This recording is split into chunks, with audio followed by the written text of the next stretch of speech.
નમસ્કાર, હું મંગળુભાઈ ભગત, સુરેન્દ્રનગર જિલ્લા કોંગ્રેસ ઉપપ્રમુખ. અત્યારે આપણે વોર્ડ નંબર 100 ની અંદર ઊભા છીએ. 10-12 બહેનો મારી પાસે આવ્યા છે.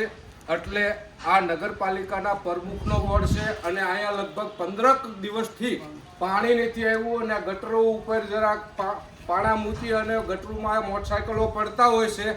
તો જો આ પ્રમુખના વોર્ડની અંદર આવી પરિસ્થિતિ હોય અને પ્રમુખને હું એક ચેલેન્જ કરું છું કે તમે બીજા વોર્ડમાં જઈને 1 નંબરમાં પબ્લિકને પોતા મૂક્યા હો છો, 2 નંબરમાં જઈને પોતા મૂક્યા હો છો, તમે તમારું ઘર પહેલા એમને દર 3જા દિવસે પાણી મળે એવી વ્યવસ્થા કરવી જોઈએ.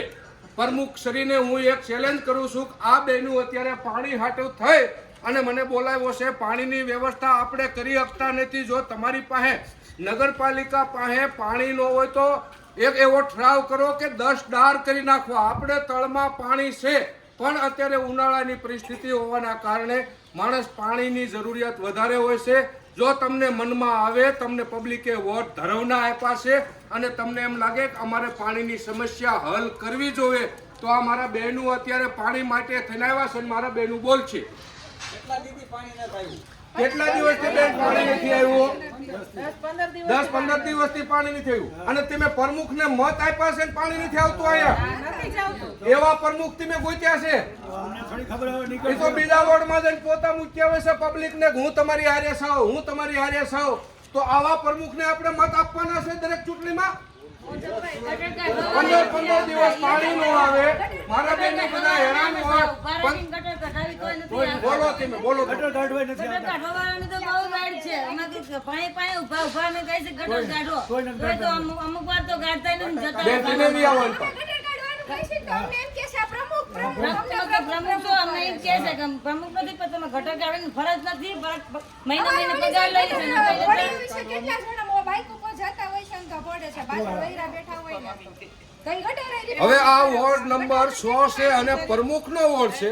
તો પ્રમુખને પણ હું એક કહું છું કે તમે તમારા વોર્ડનું જ કમ્પ્લીટ રાખો. તમે આખા ગામની જવાબદારી લઈને બેઠા છો, એ કાલે છોડી દો મંગળવારના દિવસે તો ગામની જનતાનું કંઈક સારું થશે. અને અત્યારે આખું ગામ તમારાથી ત્રાહીમામ છે. ગામમાં પાણી નથી, સ્ટ્રીટ લાઇટ નથી, રોડના કાંઈ ઠેકાણા નથી અને તમે તમારા ભ્રષ્ટાચારમાં મશગુલ છો. એ સિક્યુરિટી ગ્રાન્ટ આવીને આમ આવી એ ઉદ્યોગના જે રોડો છે એ બનાવો છો. હજારો શેરી એવી ગામની છે કે અહીંયા રોડ, રસ્તો, પાણીની સ્ટ્રીટ લાઇટની વ્યવસ્થા નથી અને તમે તમારા ઠેકાણા નથી. ખરેખર સોમ અને ગુરુ સવારે 11 થી 5 સુધી પ્રમુખશ્રીને નગરપાલિકાના ઓફિસમાં બેસવું જોઈએ. પણ આજે હું 10:30 11 વાગે ગયો પણ ઓફિસની અંદર કોઈ પણ અધિકારી નહીં કે સત્તાધીશ એક પણ નહોતો.